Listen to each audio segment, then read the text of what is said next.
ចាពេលនេះឥឡូវយើងបានចូលមកដល់រីសតកោះស្ដេចហើយចាច្រកចូលគឺស្អាតឌីក័រដោយដើមប្រក់ជាមួយនឹងផ្កាឈូករ័ត្នចាតែសូមបញ្ជាក់តែទៅមួយផ្កាឈូករ័ត្នគឺជ័រចាតែប្រក់គឺជាប្រពន្ធកោះស្ដេចរីសតចាជាភាពស្អាត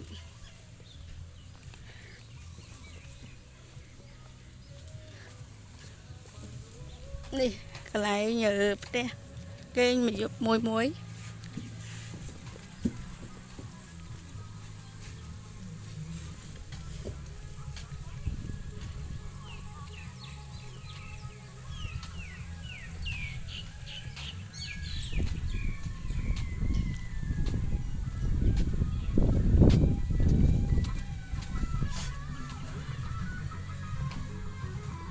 ទីតាំងស្អាតចាអូមានតន្ត្រីទេសចរទៀតនៅទីនេះពិតជាពិសេសមែនតើនៅលើកោះស្ដេចចានេ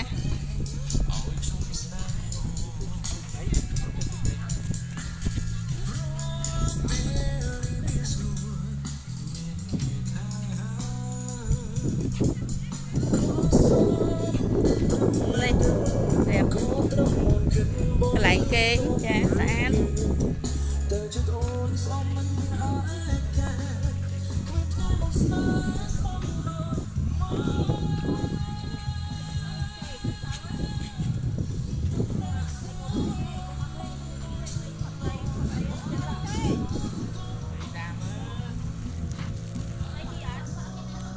មែនតើកោះស្ដេចអញ្ចឹងបានបងប្អូនជាជនយើងមកលេងច្រើនអូជិះចេកតោងជាប់អត់សប្បាយមែនតើមើលពួកគាត់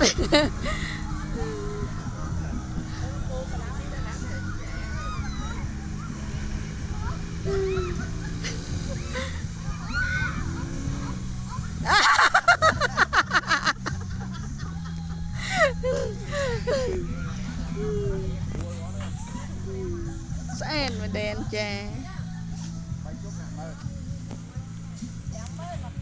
អរគុណ